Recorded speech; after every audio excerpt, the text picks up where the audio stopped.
नमस्कार। जय हिंद, जय भारत, जय श्री राम। वाहिगुरु जी का खालसा, वाहिगुरु जी की फतेह। आज बात करेंगे मोदी सरकार के 11 वर्ष और दिल्ली सरकार के 100 वर्ष जो पूरे हुए हैं भारतीय जनता पार्टी की सरकार में। जनधन अकाउंट से हमने शुरू करा था और हम उस मिसाइल तक आ गए हैं। 11 वर्ष बहुत ही बढ़िया रहे। भारत उन्नति की ओर अग्रसर हो रहा है, आर्थिक पद्धति पे आगे बढ़ रहा है। जैसा कि आपने देखा 100 दिन में श्रीमती रेखा गुप्ता जी ने बहुत ही बढ़िया अच्छे काम करे हैं। 100 दिन में जो हमने काम करा है दिल्ली को साफ़ करने के लिए, जगह जगह आप देखेंगे कूड़ेदान के ढेर साफ़ हो रहे हैं और नालों से जो गार निकाली जा रही है। मानसून जो आने वाला है उसकी वजह से जो जाम न लगे उसकी वजह से देखेंगे आप नालों की सफाई निरंतर जारी है। अभी कुछ दिन पहले आपने देखा होगा मिंटो रोड पे जाम नहीं लगा, जिसका ये कारण था कि हमने नालों की सफाई अच्छी तरह करी है। जो कि हम बोल के आए थे, रेखा गुप्ता जी जो दिल्ली की मुख्यमंत्री, उन्होंने पहले बोला था कि हम दिल्ली को चमका के रखेंगे। जो पहले वाले मुख्यमंत्री जी थे वो बोलते थे दिल्ली को हम लंदन, पेरिस, इंग्लैंड, न्यूयॉर्क पता नहीं क्या क्या बना देंगे, लेकिन हम ये नहीं बोल रहे हैं दिल्ली को लंदन, पेरिस बना देंगे। लेकिन हम इतना ज़रूर कह रहे हैं दिल्ली को दिल्ली ज़रूर बना के रहेंगे। दिल्ली जो भारत की राजधानी है, दिल्ली देश का दिल है, उसको हम ऐसी दिल्ली बनाएंगे जो आदमी की पहले देखेंगे दिल्ली कैसी थी।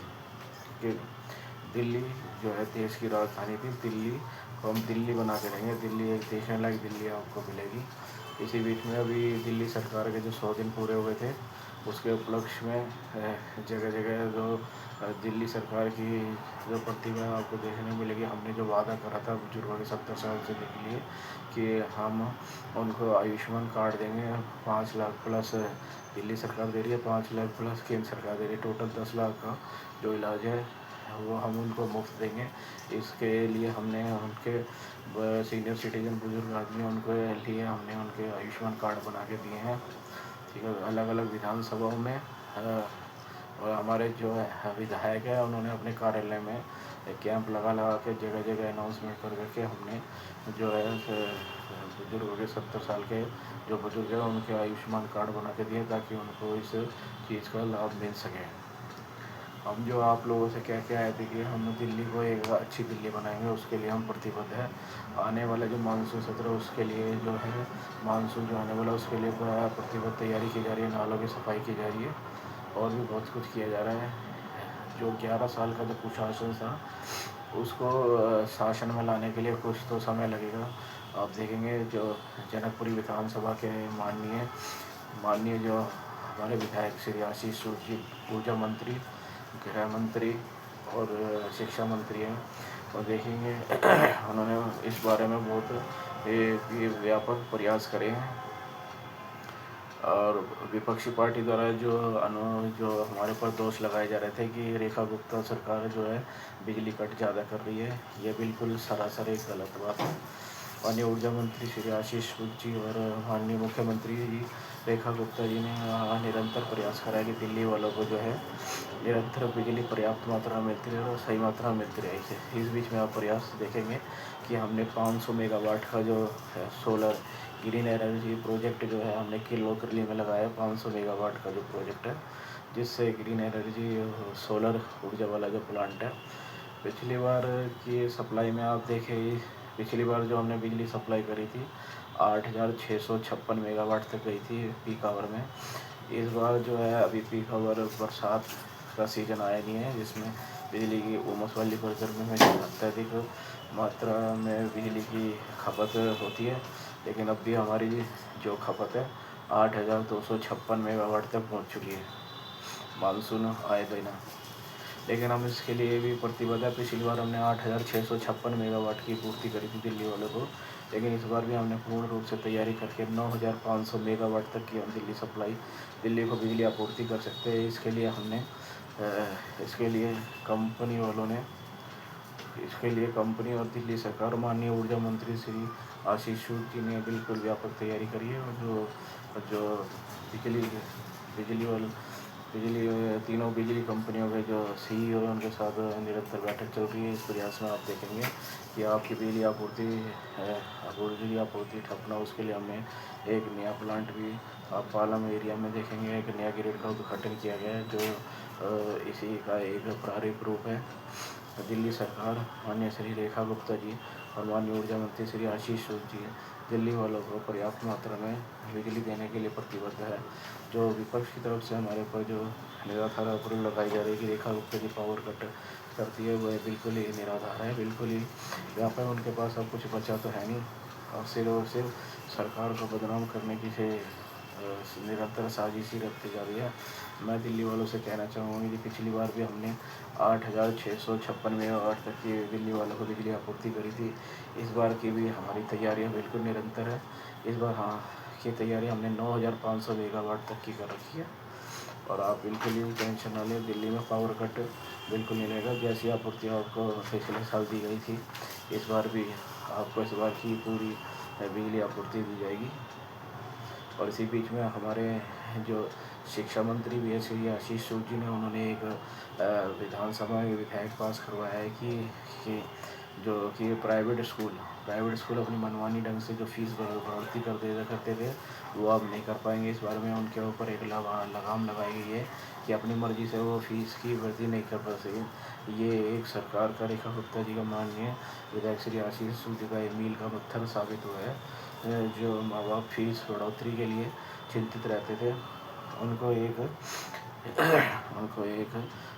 हथियार के तौर पे ये जो विधेयक है ये पास कराया गया, और ये उनके रूप में पास कराया गया है, जिससे वो प्राइवेट स्कूल अब अपनी मर्जी से फीस बढ़ोतरी नहीं कर सकती है। निरंतर हमारी सरकार, दिल्ली सरकार, केंद्र सरकार प्रयास कर रही है कि आप लोगों को कैसे बेहतर सुविधा दी जाए। इस बीच में हमारे विधायक जनकपुरी विधानसभा के विधायक श्री आशीष सूद जी निरंतर लगे हुए हैं। आप देखेंगे जनकपुरी क्षेत्र में जो कूड़े का ढेर लगा रहता था, निरंतर कूड़े का ढेर साफ हो रहा है। हम ये नहीं कहेंगे हमने पूरा कूड़ा साफ कर दिया, निरंतर प्रयास जारी है। अभी आपको पता है पिछली बार के जो ठेके समाप्त हो चुके हैं थे, इस बार के नए ठेके अभी होने हैं। उसके बाद आप देखिए बिल्कुल अभी आपका जो है कूड़ा हम बिल्कुल जड़ से साफ करते हैं। क्लीन दिल्ली बनाने का हमारा जो सपना है, स्वच्छ दिल्ली और एक साक्षर दिल्ली, बेहतर दिल्ली बनाना है। तेरी दिल्ली मेरी दिल्ली, स्वच्छ दिल्ली, जो हमारा जो आपका और हमारा जो सपना है, हमें उसको निरंतर प्रयास है कि हम इसको पूरा करेंगे। केंद्र सरकार के जो 11 वर्ष जो पूरे हुए, बहुत ही बढ़िया पूरे हुए हैं। और मोदी सरकार में यदि श्री योगी आदित्यनाथ जी की बात न की जाए तो ये मोदी सरकार के उपलब्धि में अधूरापन आएगा। मान श्री योगी आदित्यनाथ जी यूपी के मुख्यमंत्री, उन्होंने भी यूपी में बहुत ही निरंतर प्रयास करे हैं बढ़ोतरी के लिए, यूपी को आगे बढ़ाने के लिए। मोदी से माननीय श्री योगी आदित्यनाथ जी ने देखेंगे आप उत्तर प्रदेश में सबसे ज़्यादा जो हवाई अड्डे सबसे ज़्यादा उत्तर प्रदेश में बनाए गए हैं। जो पहले उत्तर प्रदेश के लोग एक मजदूरों के रूप में समझा करते, लेकिन योगी आदित्यनाथ जी ने जो यूपी की एक पहचान बनाई है कि अब एक नोएडा जो साइबर हब के तौर पर उभर रहा है। निरंतर यूपी उत्तर प्रदेश के युवा निरंतर प्रगति की ओर पथ पर अग्रसर है। इसी गुड़गांव की तर्ज पे हमने जो मान श्री योगी आदित्यनाथ जी ने नोएडा को भी एक साइबर हब बनाने का जो बीड़ा ठाना है, उसे पूरा करके दम लेंगे। और ज़्यादातर हमने नोएडा को साइबर हब बना ही दिया है। नोएडा सिटी में एक फिल्म सिटी भी बन के तैयार होने वाली है, जिसके लिए निरंतर प्रयास जारी है। मान श्री योगी आदित्यनाथ जी के आदरणीय श्री प्रधानमंत्री श्री नरेंद्र मोदी जी के प्रयासों से अब जो उत्तर प्रदेश जो पहले जो बदमाशों के रूप में जाना जाता है, लेकिन वही महंत श्री योगी आदित्यनाथ जी ने यूपी को एक निरंतर यूपी कानून व्यवस्था को स्तर बनाया है। और गुंडों के जो थे, उन्होंने बोला है गुंडे जो बदमाश हुआ करते यूपी में, उनको या तो वो भाग जाएँ या तो जेल में चले जाएँ, और नहीं तो उनका काम तमाम कर दिया जाएगा। इस प्रयास में उन्होंने जो कानून व्यवस्था उसको निरंतर संभाल के रखा है, और इस बीच में प्रयासरत भी हैं मान श्री योगी आदित्यनाथ जी। पहले के ज़माने ये अखिलेश के राज में जो यूपी पुलिस खान साहब की भैंस ढूंढने में लग जाया करती थी, अब वही महंत श्री योगी आदित्यनाथ जी की पुलिस बदमाशों का एनकाउंटर करने में लगी। पुलिस वही है, पुलिस वही है, वर्दी वही है, आदमी वही है, लेकिन जो कैप्टन है, कैप्टन चेंज हो गया। कैप्टन अगर दमदार होगा, जैसे मानसिंह योगी आदित्यनाथ जी और नरेंद्र मोदी जी, कैप्टन अगर दमदार होगा तो जीत आपकी पक्की है ही। जीतने से आपको कोई रोक नहीं सकता। जिस प्रकार मानसिंह योगी आदित्यनाथ जी ने बोल रहा था और नरेंद्र मोदी जी ने बोला था कि हम राम मंदिर बना के रहेंगे, इस प्रयास में उन्होंने राम मंदिर का निर्माण भी कर दिया है। और आप देखेंगे राम मंदिर का प्रथम तल तैयार हो गया, जिसमें अभी आपने देखा होगा गुम्बद में स्वर्ण की परत लगाई गई है, गुम्बद स्वर्ण जड़ित बनाया गया है, जो कि बहुत ही अच्छा प्रयास है।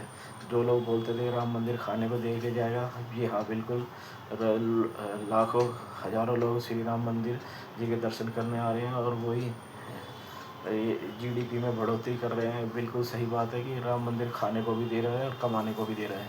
ये बिल्कुल सही बात है, जो उन्होंने बोला था बिल्कुल सही प्रयासरत है। मानसिंह योगी आदित्यनाथ जी ने उत्तर प्रदेश में हवाई अड्डों का एक जाल सा बना दिया है। सबसे ज़्यादा जो हवाई अड्डे हैं वो उत्तर प्रदेश में हैं। और अभी आपने देखा होगा कि भारत पाकिस्तान की जो है सर्जिकल स्ट्राइक अभी ऑपरेशन सिंदूर में हमने जो है उत्तर प्रदेश में यमुना एक्सप्रेस वे भी हमने हवाई जहाज़ उतार दिया, जो कि एक बिल्कुल ही अच्छा प्रयास है कि हमारे हवाई जहाज़ अब सड़क पे भी उतर सकते हैं। हमसे कोई पंगा लेने की कोशिश ना करे। ये हमने ऑपरेशन सिंदूर में साबित कर दिया है और आगे भी निरंतर प्रयास जारी रहेंगे। मोदी सरकार के 11 वर्ष और दिल्ली सरकार के 100 वर्ष की आप सभी लोगों का बहुत बहुत हार्दिक शुभकामनाएं। जय हिंद, जय भारत, जय श्री राम, वाहिगुरु जी का खालसा, वाहिगुरु जी की फतेह। नमो पार्वती महेश, हर हर हर महादेव। जय भाजपा, जय भाजपा।